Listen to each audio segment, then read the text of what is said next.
Nesse modelo que a gente viu, a gente também pode identificar, segundo o DDD, mais um tipo de classe que é o chamado repositório, que ele agrega vários objetos de um mesmo tipo. Então, Student List, por exemplo, como a gente está vendo aí, é chamado uma classe repositório, porque ela agrega vários alunos. Mesmo jeito, classes é chamado um repositório, né, uma coleção de objetos, uma agregação de vários objetos, né, que no caso daí agrega várias classes, várias turmas, né?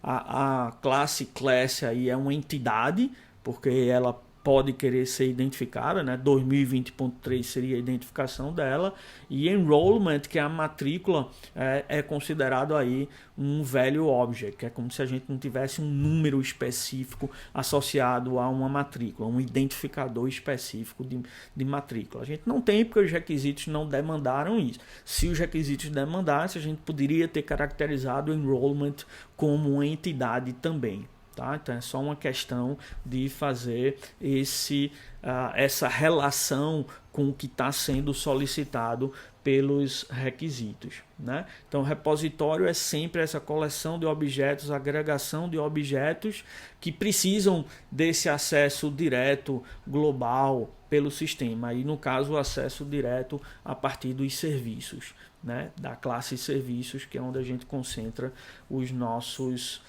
serviços do servidor.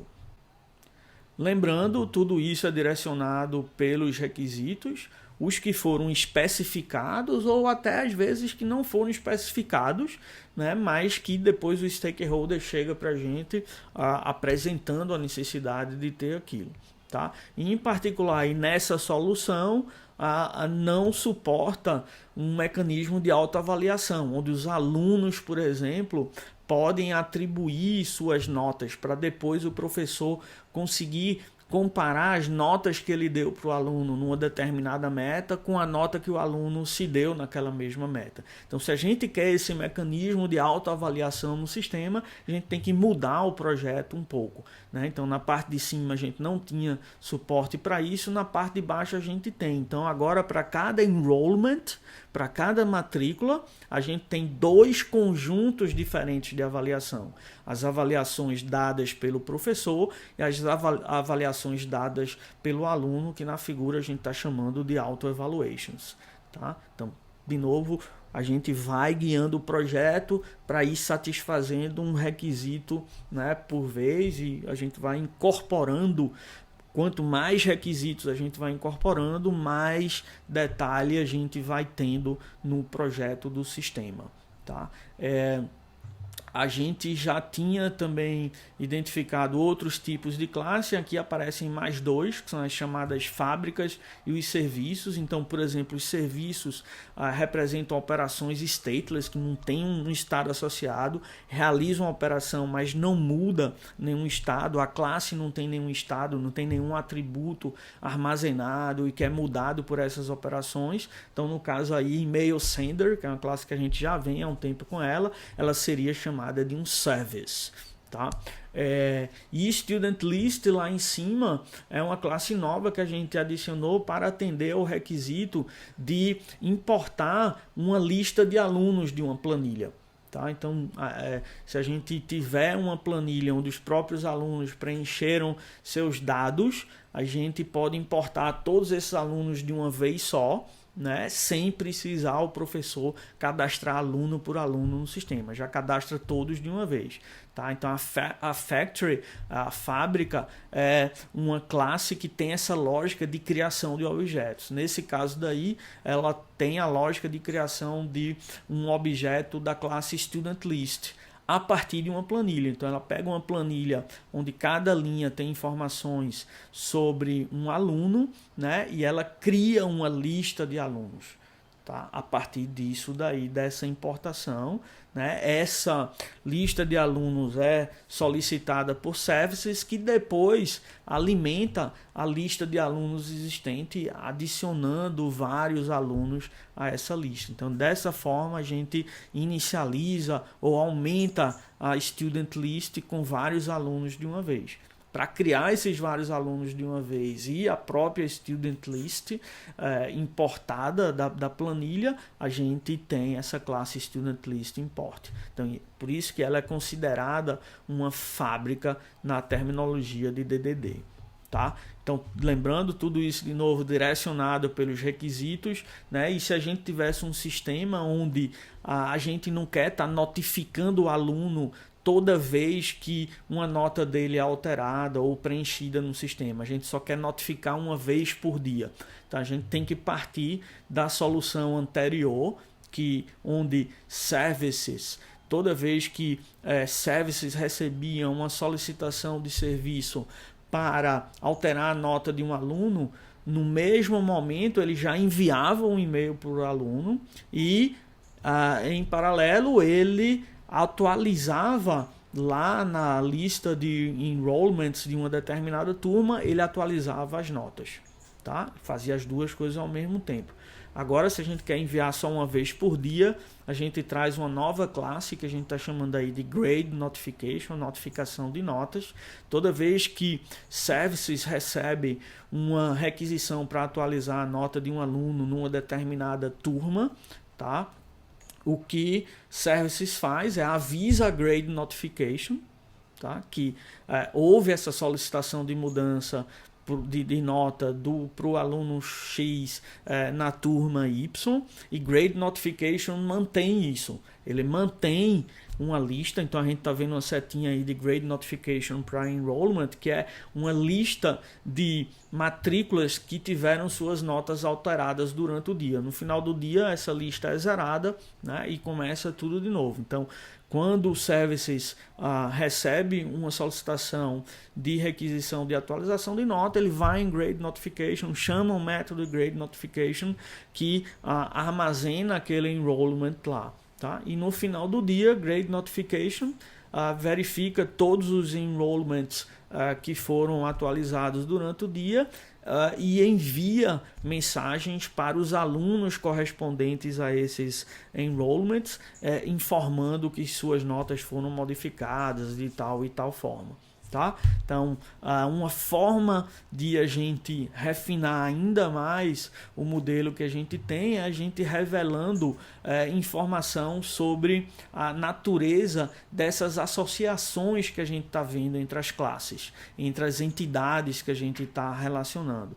Tá? Então, se na origem da relação, por exemplo, aí na origem da seta, por exemplo, partindo de Services para Student List, não tem nenhuma informação, né? Só parte a seta para Student List, a gente está dizendo apenas que tem uma associação de Services com Student List.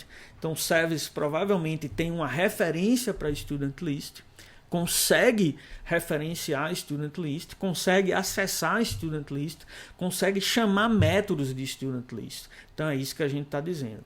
A mesma coisa, né, acontece aí com Services tendo uma seta sem nenhuma informação extra para Grade Notification. Né? Então é dizendo apenas que Services referencia Grade Notification, chama métodos de Grade Notification, mas ele não contém, nem é dono de uma classe Grade Notification. Tá? A mesma coisa de Services para Student List, só chama métodos de Student List. Mesma coisa de Services para classes, só chama métodos, só referencia classes. A gente não diz que ele tem alguma relação de conter ou ser dono de. Tá? É apenas uma relação de associação simples. Se a gente for para Student List, aí a gente vê que tem um diamante na origem da relação, diamante preenchido. Então isso quer dizer que há uma relação de composição, que Student List é formado por uma lista de alunos, é formado por vários alunos. Né? Então a relação de que Student List contém vários alunos. Esses alunos são partes de Student List.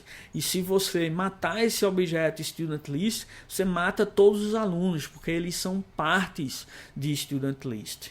Tá? A mesma coisa a gente tem de enrollment para as evaluations, as duas avaliações a auto e avaliação normal. Se você mata uma determinada matrícula, você mata todas as notas que você tinha para as metas associadas àquela matrícula. Já se você mata uma matrícula enrollment, por exemplo, você não mata o aluno associado a ela. Então, por isso que a gente tem um diamante não preenchido na origem da relação que vai de enrollment para student. Tá? Então, isso daí, ou seja, se você um enrollment ele contém um aluno associado, mas se você matar esse aluno, se você matar a matrícula, o aluno ainda é mantido no cadastro, você não retira ele do cadastro. O aluno pode ter vida, né, independente de uma matrícula. Tá? O que não é o caso, por exemplo, na relação de class para enrollment, onde cada turma tem o seu conjunto de matrículas. Matou a turma, mata todas as matrículas associadas àquela turma, apaga todas as matrículas associadas àquela turma. Então, de novo, tudo isso, inclusive essa natureza das associações, depende dos requisitos, é direcionado pelos requisitos. Tá? Então, e a direção das associações também. Então, por exemplo, se no sistema a gente tem a necessidade de mostrar todas as matrículas associadas a um determinado aluno, né? Se a gente tem uma tela que mostra todas as matrículas associadas a um determinado aluno, então a gente tem que ter um caminho fácil, uma forma fácil de navegar de aluno para matrículas. Então aqui a gente passa para uma associação agora que é bidirecional. Antes ela era unidirecional, partindo de enrollment e terminando em aluno. Agora eu preciso navegar nos dois sentidos, porque para um dado aluno eu preciso saber todos os enrollments associados a ele. Então aí a associação passou a ser bidirecional, sumiu a seta, e se a gente for de enrollment para aluno, né, que é essa associação chamada student, a gente tem que ela é uma simples agregação, ela agrega um aluno, cada matrícula,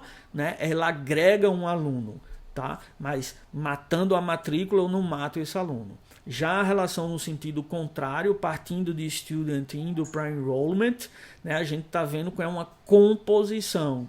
Certo? Então, cada student tem 0 ou mais enrollments. E é uma composição no sentido de se eu remover esse aluno do sistema, eu removo todas as matrículas associadas a ele. Tá? Mas agora eu posso navegar nos dois sentidos, porque a relação é bidirecional.